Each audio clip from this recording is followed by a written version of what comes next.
But now the shoe thing that I talked about yesterday, Marco Rubio and a lot of other people are getting these $145 Florsheim shoes from Trump. And folks, this is not a minor story because it tells you so much about the character of these people in the cabinet and the culture of the Trump regime.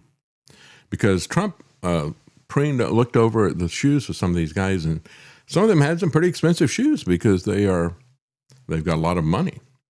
And he said those shoes are, to put it politely, excrement. What size shoe do you wear?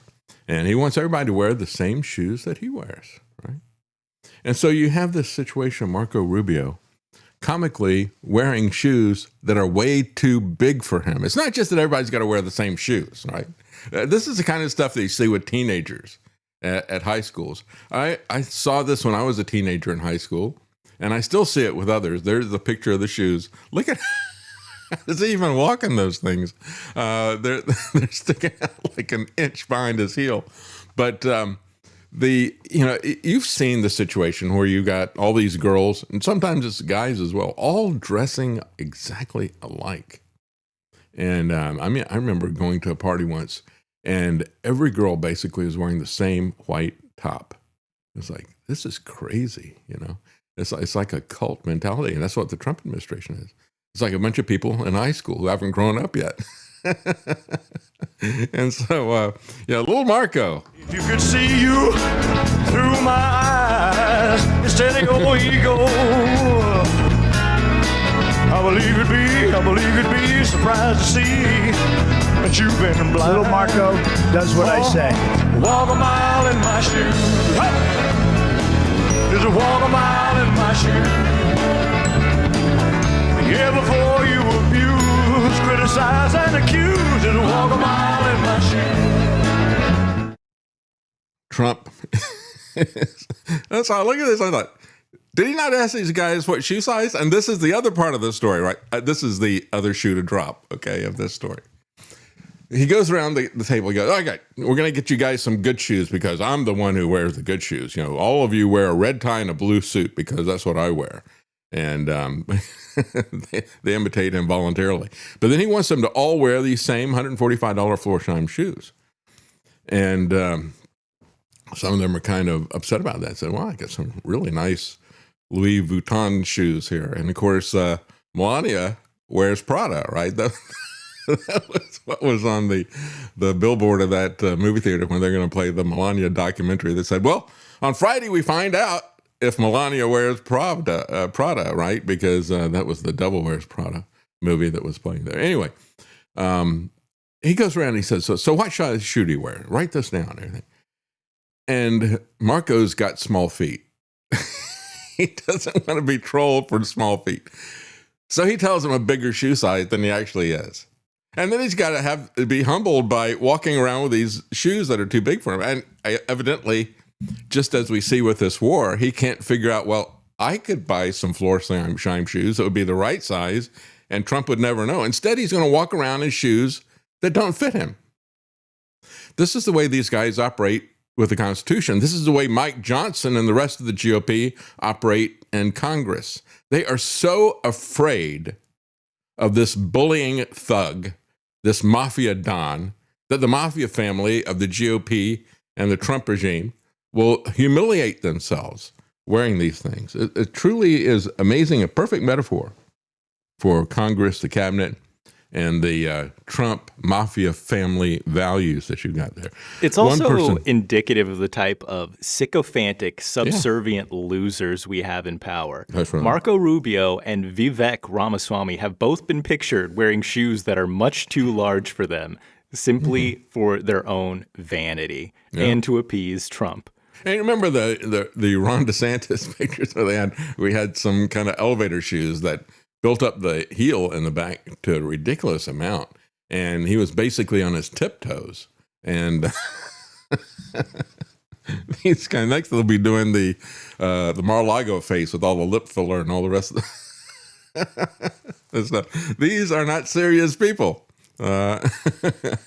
This is much worse than the powdered wigs that everybody was wearing at the time of Washington. One person who was a female White House official said, all the boys have them. Notice that she says boys, not men. They're not men. All the boys have them, she said. It's hysterical because everybody is afraid not to wear them because the master said so. Kiss the ring. The president kind of holds up his hands and says, no. Hold on a second. There's something much more important here. Shoes, Vance recalled. J.D. Vance said. He peers over the Resolute desk and he says, Marco, J.D., you guys have crappy shoes. We're going to get you better shoes. He goes out and grabs a catalog. This happens to be another politician in the room, and he actually runs us through this incredible shoe catalog. The president is gifting us with 4 pairs of shoes each. Marco, what's your shoe size? And Marco apparently an 11 and a half. Vance adds, he says, JD, what's your shoe size? And my shoe size is 13. He asked this other politician who's in the room. I don't want to embarrass him. Maybe it was Marco, really. Who knows what his shoe size is? And he says, 7, says Vance. The president kind of leans back in his chair and says, you know, you can tell a lot about a man by the size of his shoe. Probably, how hard he is to knock over, I guess. But this is like this is like Stanley Kubrick and his eccentric presidents that he has, right? Clueless, right? Jack D. Ripper, the general. He can tell a lot about a man because of the size of his shoes. Like, I can tell a lot about a man who thinks that he can tell a lot about a man about the size of his shoes. That's the key thing. He says, so anyway, that's they're all afraid to tell him the truth because he mocked the guy who had small feet. So then Marco Rubio ups his size, and then he walks around in shoes that are too big for him. So pathetic. This guy wants to be president. He's not even his own man. How can he tell other people that when he's such a subservient sycophant? The question is, like Bob Dylan said, you're going to serve someone, right? Who's he going to serve? Dylan meant that you're going to either serve God or the devil, right? And of course, we know where that choice is as well. Some sources told Wall Street Journal they've heard a cabinet secretary grumbling about feeling pressured to set aside their Louis Vuitton shoes to wear Florsheims when they visited the White House. And those who receive a pair from the president feel compelled to wear them in his presence. I want to know if Tucker Carlson does that. He's one of the people, by the way, who got the shoe. He got some shoes from Trump, part of the inner circle, like Sean Hannity and some of these other people. So does Tucker Carlson humiliate himself to wear the shoes? Is he too afraid not to wear them? And I've got a list here. Here it is, I think. No, that's not the list. But Ewan McDonald said, Trump buying shoes for his cabinet is a way of belittling them and humiliating them. Rubio even had such a lack of dignity and self-respect before Trump that he's willing to humiliate himself by shuffling around in shoes that are too big for him. That's right. Conservative columnist Matt Lewis said, well, these shoes could cause blisters.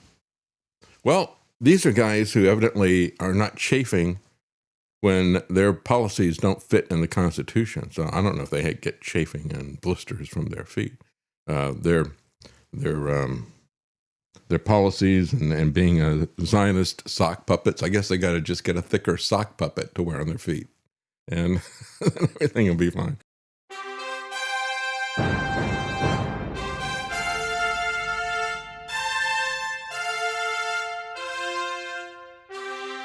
The Common Man. They created Common Core to dumb down our children.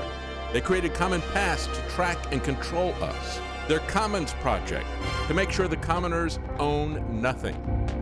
And the communist future. They see the common man as simple, unsophisticated, ordinary. But each of us has worth and dignity created in the image of God. That is what we have in common. That is what they want to take away.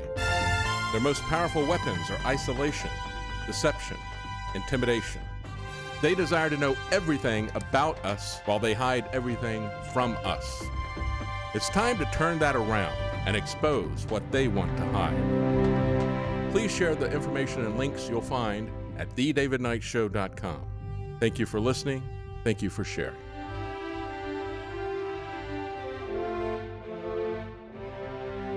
if you can't support us financially, please keep us in your prayers. TheDavidKnightShow.com.